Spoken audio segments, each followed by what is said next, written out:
Muy bien, queridos hermanos y queridos amigos, vamos a volver a tener la lectura acerca de la parábola del sembrador. Está en Lucas capítulo 8, versículos 4 al 8. Dice aquí el Señor Jesucristo: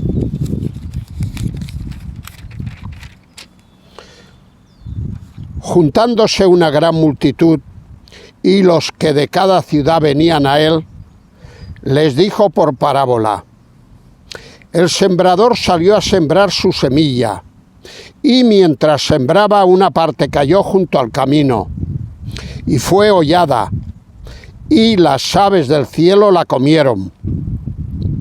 Otra parte cayó sobre la tierra, y nacida se secó, porque no tenía humedad. Otra parte cayó entre espinos, y los espinos que nacieron juntamente con ella la ahogaron.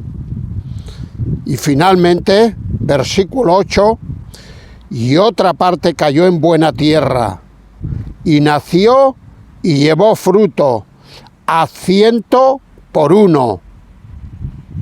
Hablando estas cosas decía a gran voz: el que tiene oídos para oír, oiga. Bien, esta parábola, como ya os decía en el pasado vídeo, consta de dos partes. En primer lugar, vemos aquí un terreno rechazo.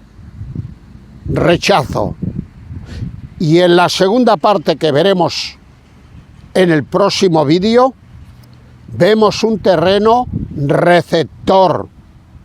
A diferencia del terreno rechazo, este es un terreno receptor, es decir, un terreno absorbente, un terreno esponja. También decir que se rechaza de tres maneras distintas. La primera manera ya la vimos en el pasado vídeo, que tiene que ver con la dureza del terreno. Esto ya lo vimos la pasada semana. Hoy veremos en primer lugar la superficialidad del terreno. Y después, también en el día de hoy, posteriormente, veremos la saturación del terreno. Repito, vamos a ver a continuación la superficialidad del terreno. Y luego veremos a continuación la saturación del terreno. Bien, como os estoy diciendo en este segundo vídeo, en primer lugar, vamos a ver esta superficialidad del terreno. Y en el versículo 13, versículo que todavía no hemos leído, leemos lo siguiente. El Señor Jesús está dando la interpretación de la parábola y les dice: los de sobre la piedra son los que, habiendo oído, reciben la palabra con gozo, pero estos no tienen raíces. Creen, pero tan solo por un tiempo. Creen por algún tiempo. Y en el tiempo de la prueba se apartan, se retiran.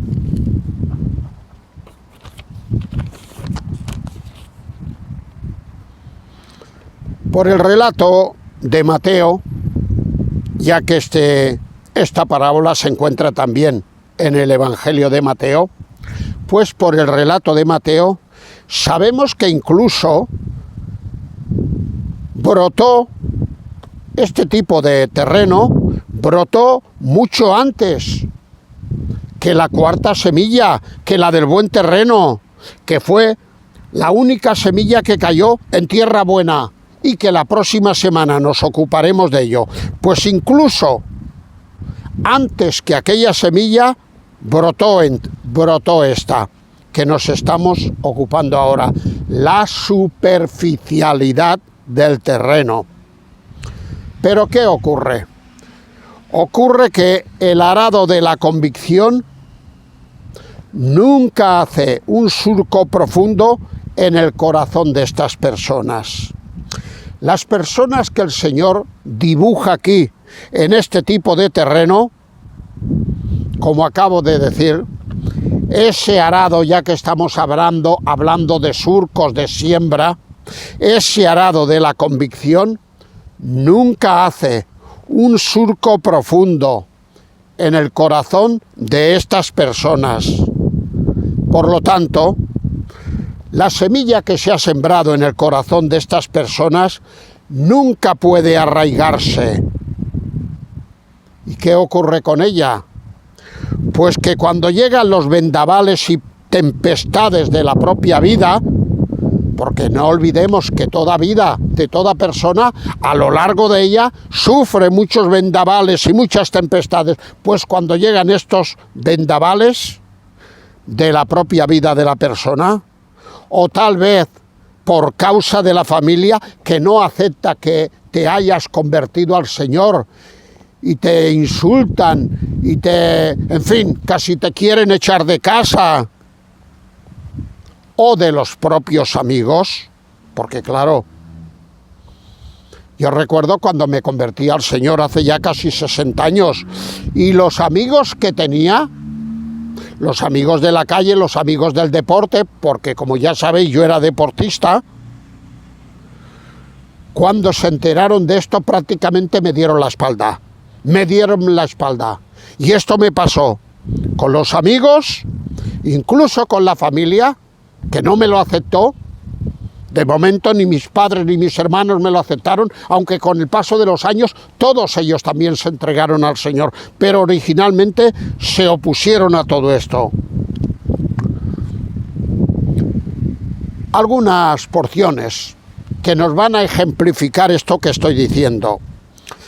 Si fuéramos al capítulo 6 y versículo 66 de Juan, leeríamos que el Señor Jesús les está hablando muy claro de lo que cuesta seguirle a Él. Y dice allí, en este texto, que las masas que seguían a Jesús lo abandonaron. Incluso ahí se dice que eran sus discípulos. O sea que eran discípulos de Él, pero cuando le oyeron hablar tan claro, se dieron media vuelta y le dijeron, ahí te quedas, nosotros nos vamos. Cosa que llevó al Señor Jesús a decir a los 12 apóstoles, ¿queréis vosotros iros también? Y Pedro dijo, ¿pero dónde vamos a ir, Señor? Si solamente tienes tu palabra de vida eterna, te vamos a seguir donde quieras que vaya. Y es verdad que con sus fluctuaciones, porque las tuvieron, siguieron al Señor Jesús hasta la muerte. Hablando de las masas que ponen un poco la confianza en el Señor de una manera superficial, llevados por los impulsos de las emociones, pues ahí tenemos el capítulo 19 y el capítulo 23 de Lucas, cuando el Señor Jesús entra en Jerusalén, dice que los habitantes cogían ramas de olivo y se las ponían delante de Él para que pasara por encima. Era el domingo de Ramos. Dice que cogían sus mantos y se los ponían en el camino. Pero 4 días después, menos de una semana, estas mismas masas estaban gritando ante la autoridad romana, crucifícale, crucifícale, no queremos que éste reine sobre nosotros, crucifícale. Entonces, ¿a quién queréis que os suelte? Y en su desvarío llegaron tan lejos que incluso le pidieron que soltara antes a Barrabás, el cual creo que era asesino o algo así. Sí, las masas, qué cambios más grandes. Conclusión. Es verdad que a diferencia del terreno duro, de aquel terreno frontón que vimos la semana pasada en el primer vídeo, a diferencia de ese tipo de terreno donde todo rebota, donde no quieres saber nada de las cosas de Dios, aquí hemos de aceptarlo también.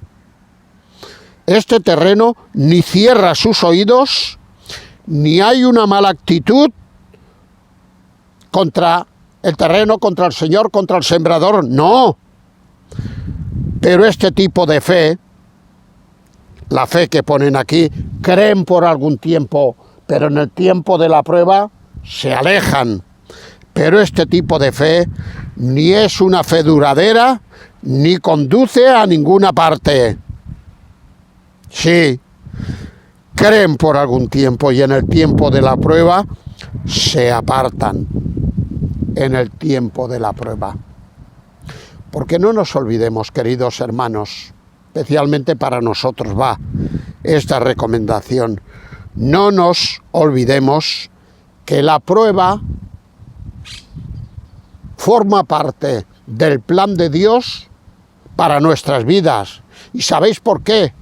Porque a través de la prueba vamos puliendo las aristas que hay en nuestra vida.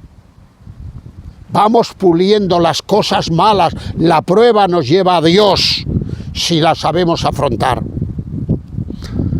El apóstol San Pedro, en su primera carta, capítulo 1 y versículo 7, dirá: para que sometida a prueba vuestra fe, mucho más preciosa que el oro, el cual se prueba, una vez que Dios la haya sometido, el resultado sea hallada de una manera positiva, sea hallada en gloria, me parece que dice allí, y en alabanza al Señor, o algo parecido. Sí, Dios somete a prueba nuestra fe con esta finalidad de pulimiento, de pulirla.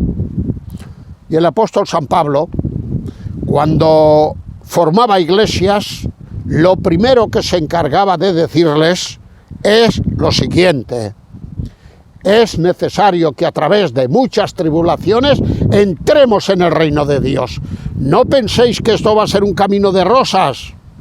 A partir de ahora tenéis que estar preparados. Os vendrán tribulaciones, persecuciones, pruebas. Y esto es necesario. Dios lo desea para vuestra vida y para la mía. Es necesario que a través de muchas tribulaciones entremos en el reino de Dios. Bien, como sabéis, yo ya llevo muchos años en el Evangelio. De miembro de iglesia, de predicador de iglesia, de pastor de iglesia, y hace ya 35 años de obrero del Señor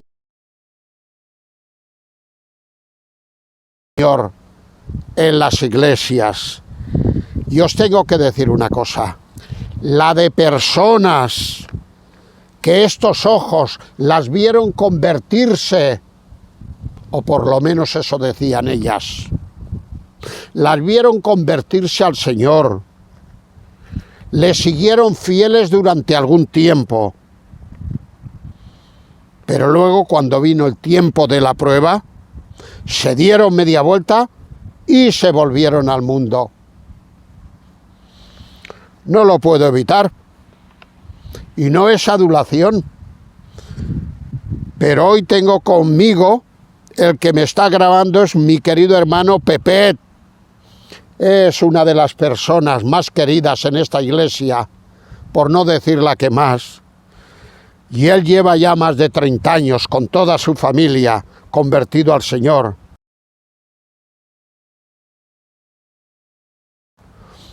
Y les han venido muchas pruebas. Prefiero no decir lo que él tiene ahora y cómo el Señor lo está librando de la muerte, y lo que tiene su esposa, prefiero no decirlo. Y sin embargo lo tenemos aquí, a pesar de esas pruebas, a pesar de esas pruebas. Creen por algún tiempo, pero en el tiempo de la prueba se apartan.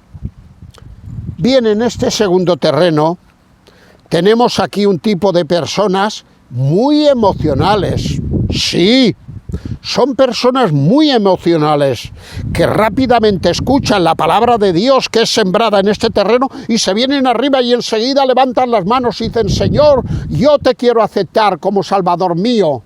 Llorando muchas veces lo hacen. Son personas muy emocionales que rápidamente reaccionan, pero reaccionan sin calcular los costos.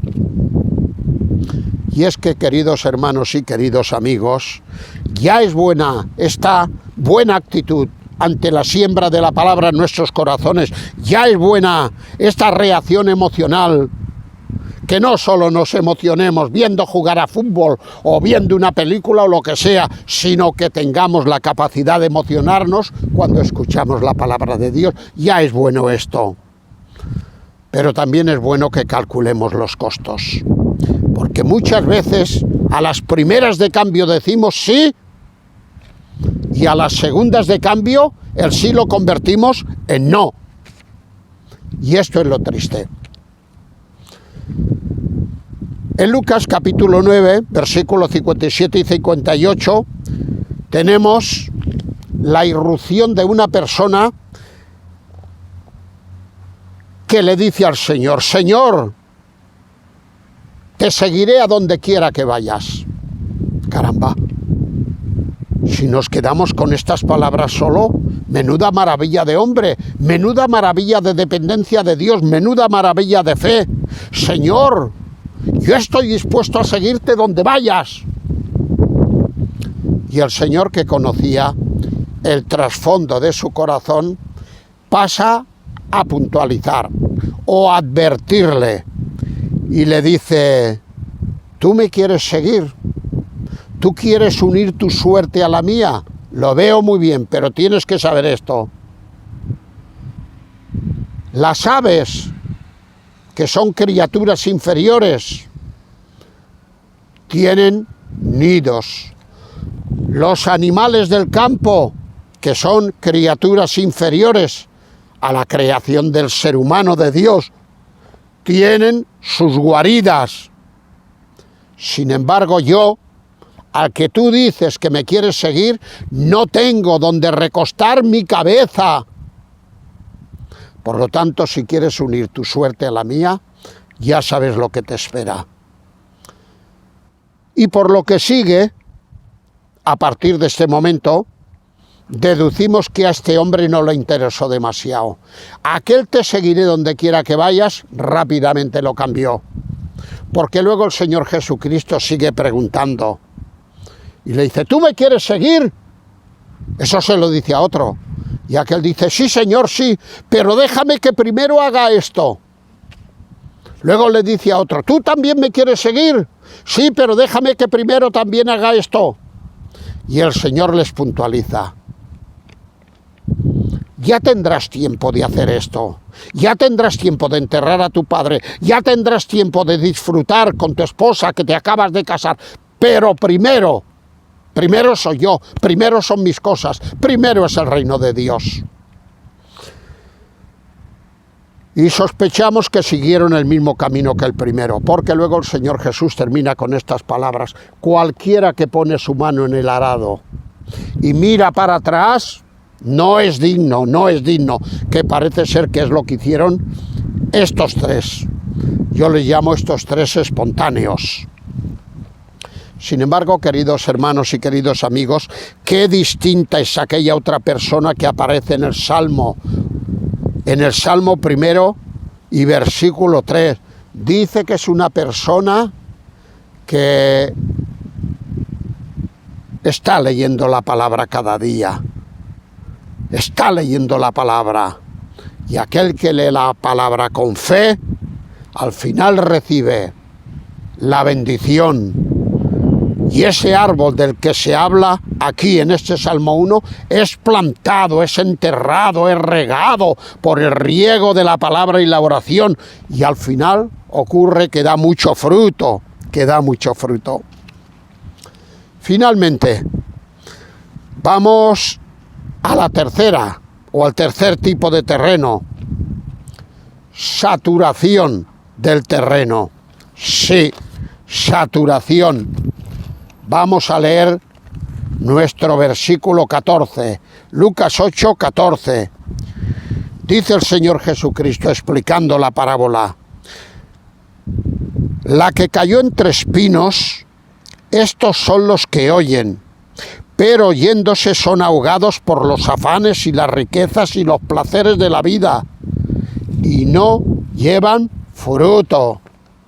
La que cayó entre espinos. Hemos leído aquí acerca de 3 plantas. 3 plantas que finalmente van a ahogar el crecimiento de la semilla.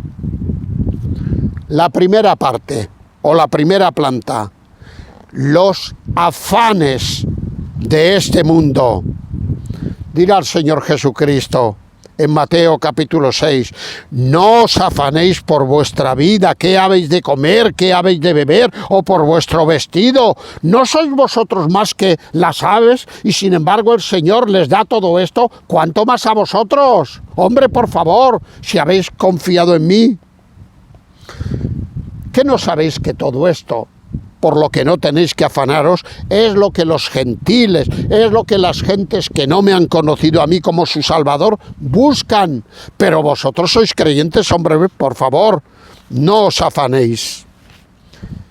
En segundo lugar, habla de las riquezas. El apóstol San Pablo, en la primera carta a Timoteo, capítulo 6 y versículo 10, por cierto, vídeo que hace ya 3 o 4 semanas os puse, creo que os puse 5 o 6 vídeos acerca de este texto. Él ahí habla y dice lo siguiente acerca de las riquezas: porque raíz de todos los males es el amor al dinero. No hay que preocuparse por las riquezas. Es la raíz, es el origen de todos los males, el cual, codiciando alguno, se extraviaron de la fe y fueron traspasados, fueron acribillados, como dicen otras versiones, de muchos dolores. Raíz de todos los males. Y luego, ya, finalmente, se habla de los placeres de la vida. Sí. Volvemos a decir que en la vida hay cosas lícitas, hay cosas legítimas, hay placeres que el creyente tiene que disfrutar porque Dios los ha puesto delante de él y le ha dado la oportunidad de disfrutarlos. Placeres en el área familiar, en el área del disfrute, en el área de la comida, en el área de la bebida, en el área del descanso. Hay 20.000 placeres a los que no nos tenemos que privar.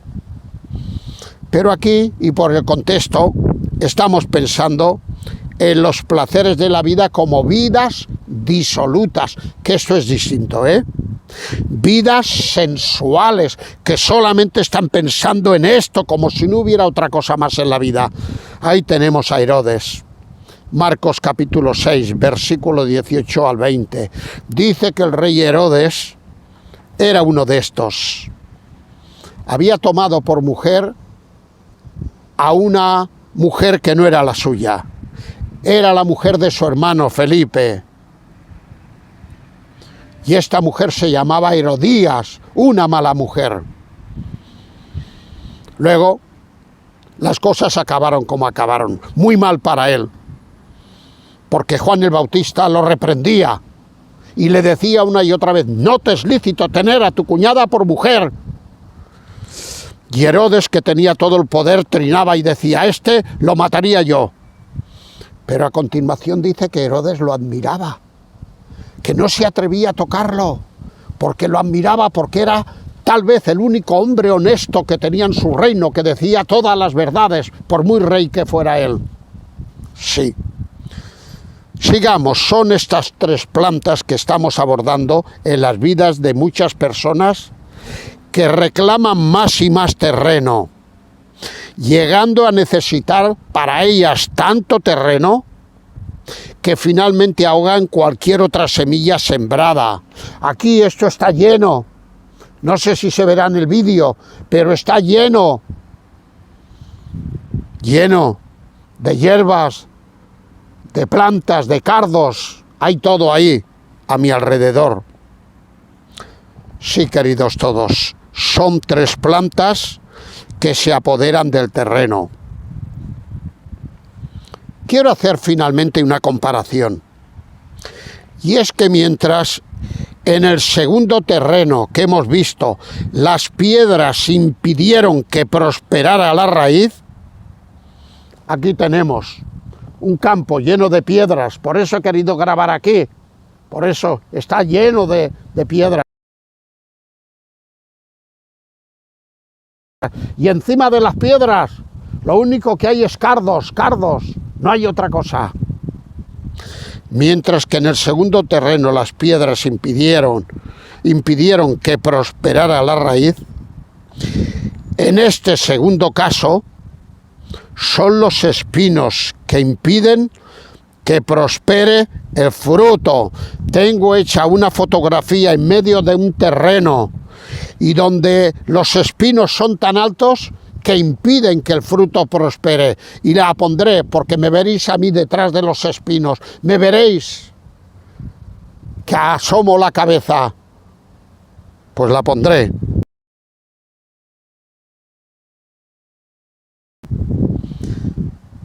Hemos de hacer una aplicación. Una aplicación para vosotros, queridos amigos.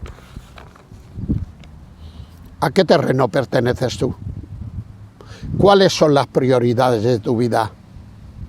¿Qué precio estás dispuesto a pagar por seguir al Señor? Pero por seguirle de verdad, por seguirle de corazón, no 4 días y luego me doy media vuelta como tantos hacen. Esta es una reflexión que yo quisiera que hicieras. Y dicho esto, ya a las puertas de grabaros el tercer vídeo y el último vídeo, como siempre me voy a despedir en oración al Señor. Señor y Padre, te doy las gracias. Bueno, te las damos tanto yo como mi hermano y amigo Pepe. Te damos las gracias por el día en que te conocimos, por aquel día donde se sembró la palabra en nuestros corazones y nuestra palabra era la palabra que no solamente la escuchó y se emocionó, sino que luego dio fruto, y dio fruto a 100 por 1. Y después, aunque han venido muchas tribulaciones, muchas pruebas en nuestra vida, aquí estamos, ya casi con 60 años de seguirte a ti. Muchas gracias, Señor. Gracias por lo que estás haciendo en mi vida. Gracias por lo que estás haciendo en la vida de mi hermano Pepete y de toda su familia. Bendice este vídeo, que aquellos que lo vean, que lo escuchen, puedan reflexionar. Ellos pueden pensar que aún les quedan muchos años de vida, como aquel rico necio que decía, muchos años tiene mi vida, bebe, come, regocíjate. Y el Señor le dice, pero hombre, ¿cómo me dices eso si esta noche vienen a pedirte tu alma? Hombre, tantas personas hay así que piensan que van a durar lo que quieran y esto no es así. Así pues, Señor, bendice este vídeo. Prepáranos para el próximo vídeo que grabaremos la próxima semana. Y como siempre, recibe nuestra gratitud que te elevamos en el nombre del Señor Jesucristo. Amén.